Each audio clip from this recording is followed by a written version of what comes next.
Welcome home. I'm Dr. Thema, a minister, licensed psychologist, and sacred artist, and this is Homecoming, a podcast to facilitate your journey home to yourself. While I will provide weekly inspiration and mental health tips, this podcast is not a substitute for therapy. I'm so excited you're on the journey. If you want to request specific topics or share your progress, email me at homecomingpodcast@gmail.com. Also, after you listen, be sure to like, subscribe, and share.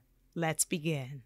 Here we are together again on this homecoming journey, and I am so grateful that you are walking this out with us, your co-journers. And so today's topic is, and it came as a recommendation or a request from one of you, is stop comparing yourself.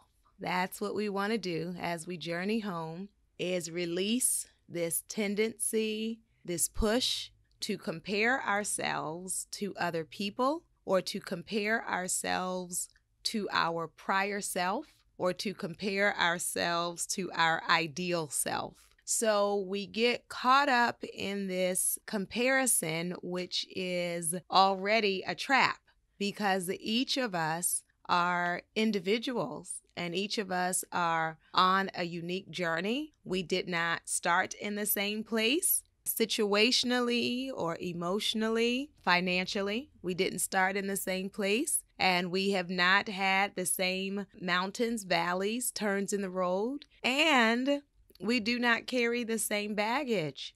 We were not given the same baggage to start with or as we walked along. And so this tendency toward constant comparison is a trap that pulls us into insecurity, that pulls us into envy and jealousy, that pulls us into resentment, and that pulls us into shame and judgment about ourselves and about where we are in the journey. If we are honest with ourselves on this homecoming, how many times have we faced detours on the journey home to ourselves by trying to be something we are not?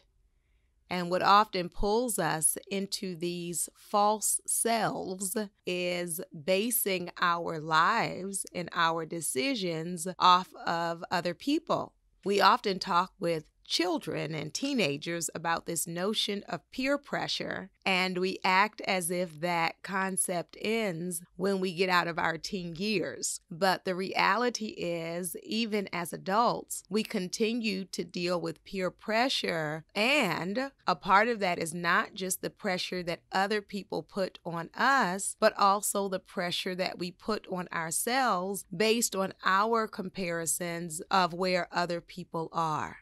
And I invite you on today to think about what are the ways you find yourself comparing yourself to others in your current reality. Is it your siblings? Is it your partner? Is it celebrities? Is it people on social media? Is it someone from high school and you keep looking back to where they are and looking at where you are? And what does it serve? Right? Whenever we are engaging in an activity, even if it is a mental activity, we want to think about what has created it and what is sustaining it.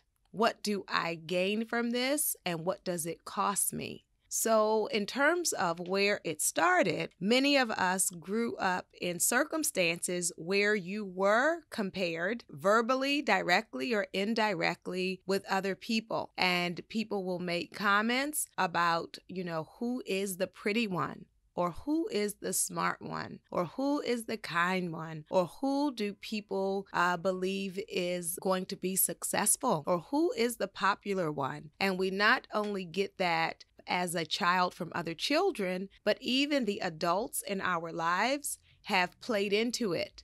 knowingly or unknowingly, that they treat certain grandchildren differently than others, treat different children differently than others. Teachers respond differently to the kids in the classroom. And so when you find yourself constantly in that comparison mode, to not judge yourself too harshly that this is not a creation of your own mind. Right? It is a reality that people make determinations about people and then treat them differently based on these different categories that they have deemed to be important or valuable. What your last name is, what family you come from, what side of town you live on, how much your family makes or doesn't make, what you look like. When we talk about sizeism, when we talk about colorism, all of these things have planted seeds in our minds. And so now here you are at 20, 30, 40, 50, 60, some of you 70, and still operating out of those parameters of constant comparison. So we did not create it. And we also know that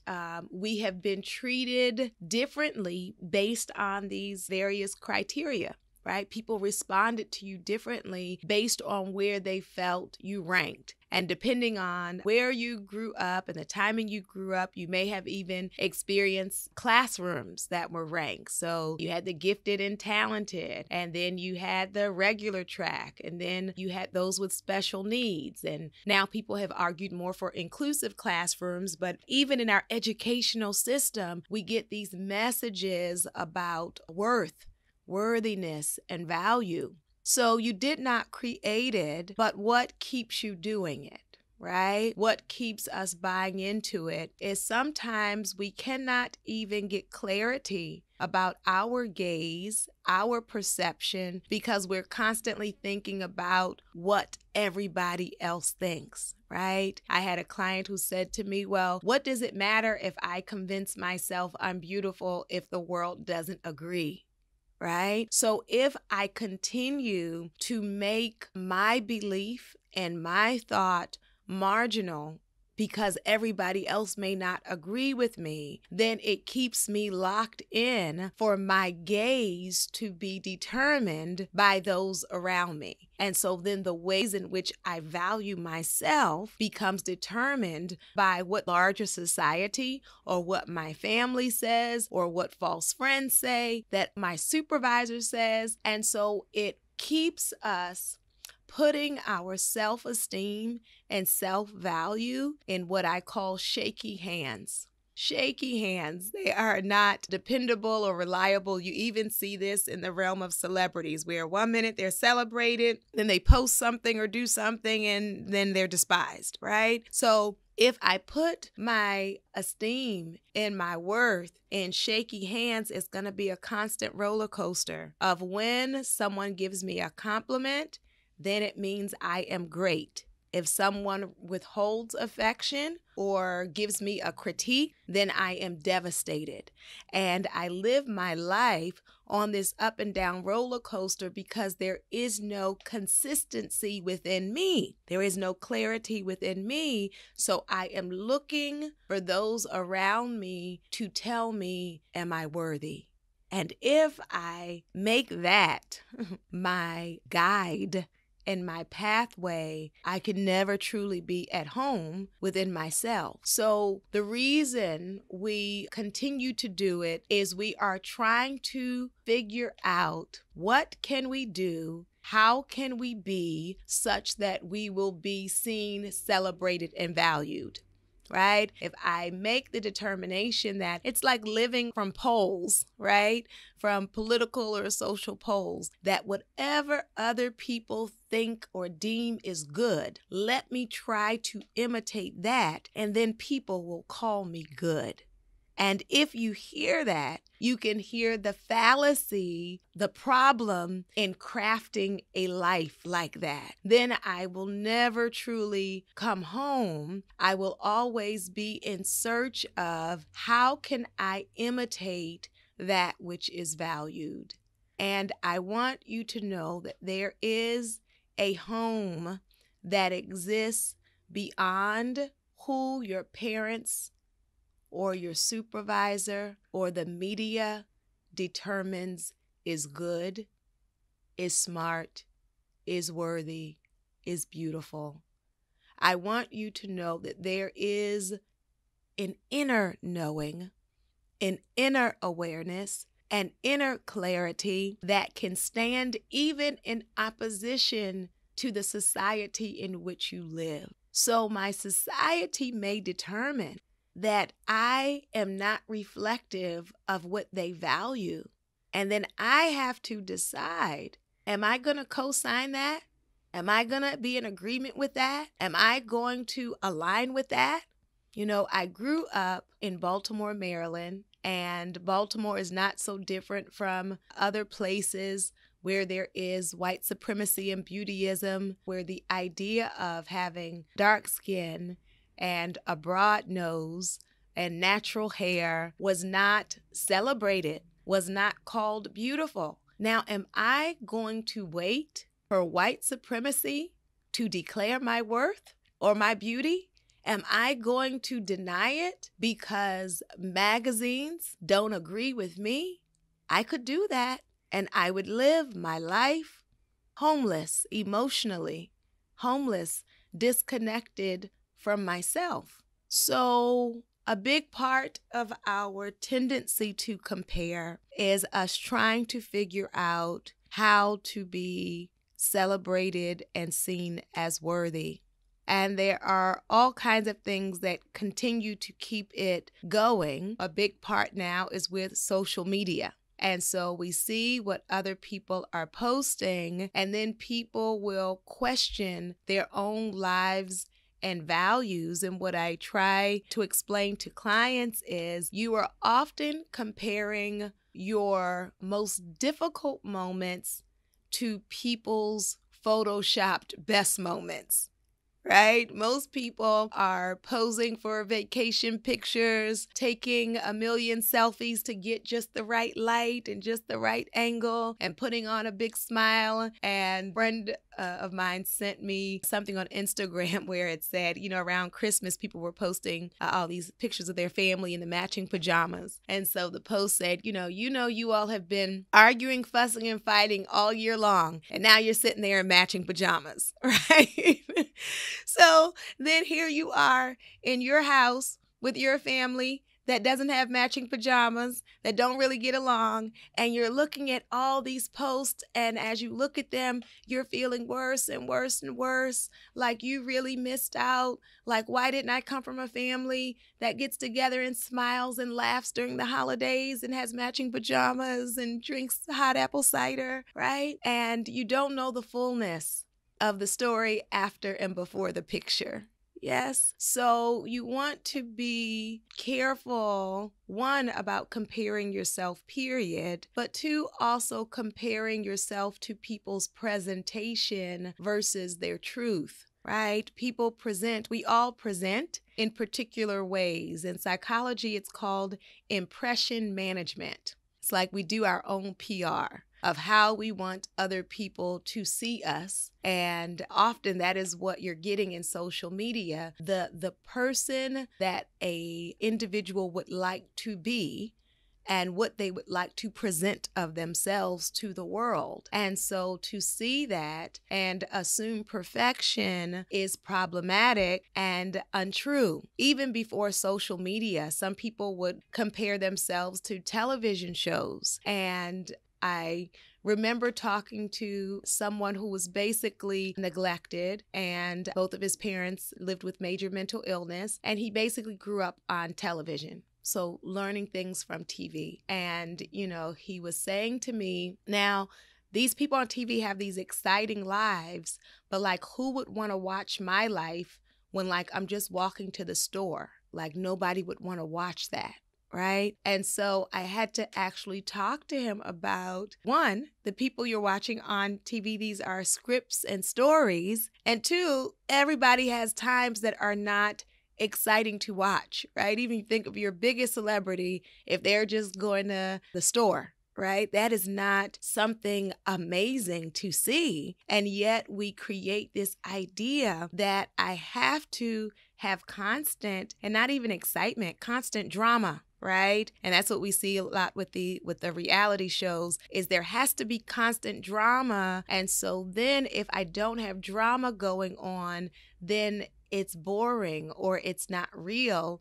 Or in a toxic way, we'll even say it's not love, right? If there's not drama and arguing, do they really care about me? So we have these falsehoods that are perpetuated by what we watch, what we observe, that is not reflective of our authentic humanity. So what do we lose as a result of the constant comparison? Well, we start to feel discouraged and diminished. We start to feel like we are less than. It feeds into our insecurity. And when we constantly compare ourselves to our ideals, it gives us a false sense of time where you are left thinking it's too late for you.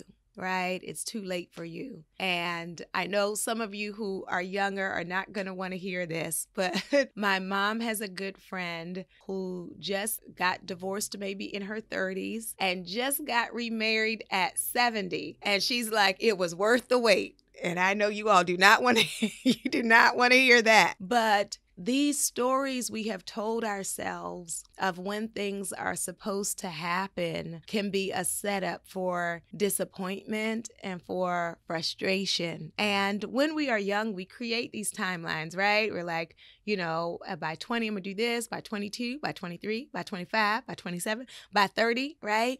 And then life shows up, and then reality shows up, and then unfolding happens, and it may not, and most times does not match the fantasy of your timetable. And so it can cause you even to give up when it's not over, right? It's not over because you just turned 30. It's not over because you turned 40. Life is not over because you turned 50. Life is not over. So there is the journey and learning to appreciate where I am in the journey and appreciating, celebrating, having gratitude for my now instead of always waiting for when this happens, then I'll be happy. When I get this, then I'll feel good. When I have this, everything will be lined up and complete. And so it creates falsehoods and causes a version of perfectionism where I cannot enjoy my life until these particular things happen. And I wonder about your willingness today to be present where you are and to see the good in your present. Can you see the gift of where you are now? Now, it doesn't mean we're settling. It doesn't mean give up on what you're working on or working toward. But can I see the blessing in my current reality? And there are some blessings for where you are right now. And so I start to take note of them, appreciate them, dwell on them, think about them. And then what I also need to do is start focusing on my strengths, right? Because what happens when we do these social comparisons, we tend to compare ourselves with what other people have that we don't have. And the things that we do have going for us, we take for granted. I see this all the time when I point out to clients their strengths, they will dismiss it, right? Like, oh, that's nothing. And so the things that come easier for us, or the things that we have had throughout our lives, we erase them. We don't acknowledge them. We don't appreciate them. We look for what's missing.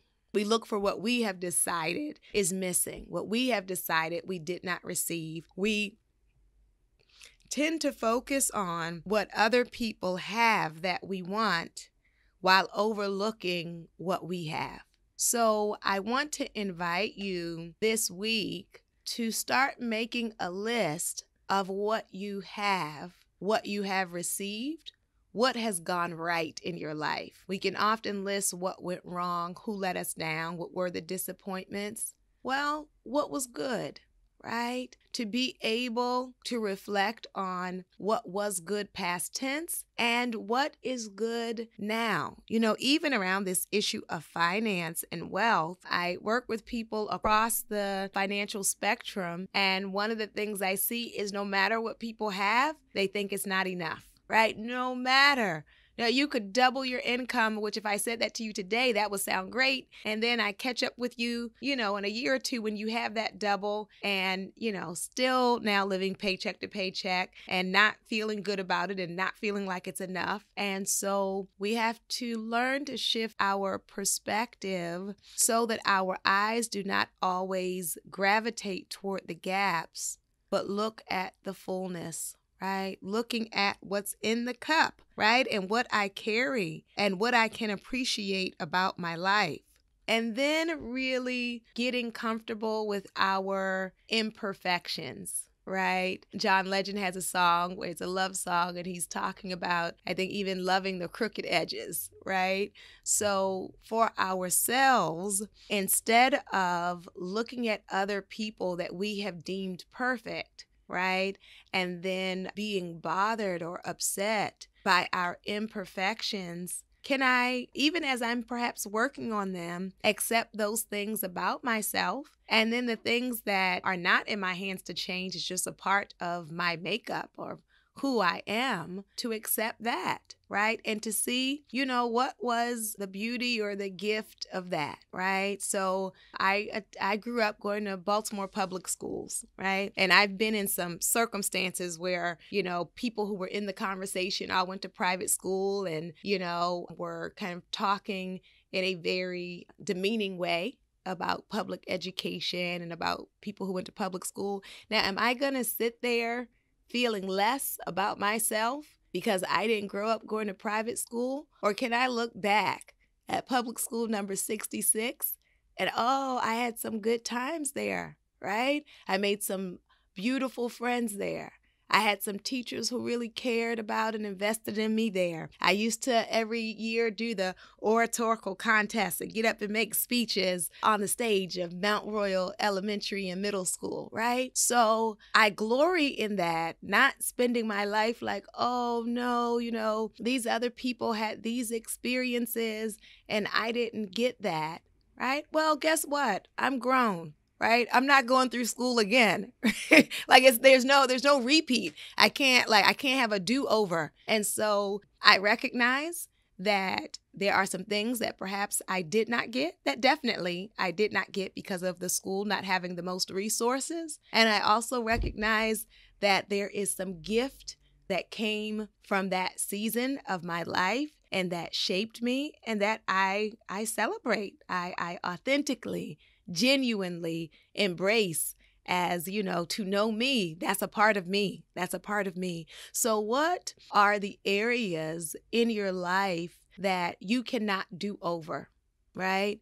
And I will say for those who are trauma survivors that we don't have to gloss over and try to make something good that was terrible, right? Because that's not the narrative. It just means that even for the traumas I survived, they could have been the end of me, but I'm so glad that they were not. I'm so glad that even the traumas you experienced, that you outlived it, that you outlasted it. And so I don't glory, I don't celebrate what was done to you, but I celebrate that you made it and that you are healing and restoring. And so as we continue to think about not getting caught up in constant comparison, it also means I don't engage in knocking other people down. Because comparison is not only about us wishing we had what other people had or envying other people or feeling ashamed of ourselves, but some people, and there may be some who are listening,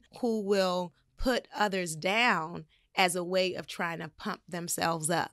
And that also is a lack of homecoming. You are not at home within yourself if to feel good about yourself, you have to demean, you have to insult, you have to ridicule, you have to gossip about other people. that is a very shaky identity. It is a very insecure identity that is built on you standing on someone else's head, right? And so when I talk about releasing constant comparison, I mean not only comparing yourself to people you think are better, but also comparing yourself to people you have judged as worse, right? Either judgments about feeling you look better, or you dress better, or you deserve better, or you talk better, or you're more educated, or you're more talented, right? That, do you know when you come home to yourself, you can enjoy you without needing to put anybody else down? That you can really be at home with and comfortable with you without needing to announce that you are more worthy than someone else. And so we, on this journey home, recognize the saying that the sky is big enough for all the stars to shine. So seeing someone else shine doesn't have to intimidate me or make me insecure or make me feel like less. Their shine takes nothing away from me. And likewise, I don't need to eclipse or cover up or sabotage somebody else from shining because I think there's only room for me. That's not it, right? And so we release the constant comparison, whether comparing up or comparing down, but to be able to not only celebrate myself, but to see and celebrate my sisters and my brothers, to know that there is enough. You know, this is a trick of our society that creates these false competitions and false comparisons where the idea of I have to be the only. There's only enough love for a few. There's only enough resource for a few. There's only enough opportunity for a few. And so I go through life feeling like I have to climb over people. And I wonder if you could really embrace the truth that there is space for you to be your full, great self without needing to trample on other people. I wonder if you can embrace that truth that other people being full, being great, does not diminish you. That is the reality of things. And so in your friendship circle and in your intimate circle, I hope you will connect with those where we can esteem each other, where we can build each other up, where we can affirm and celebrate each other, knowing there is room for all of us to shine. There is room. So I invite your soul to tell your heart, mind, body, and spirit, welcome home.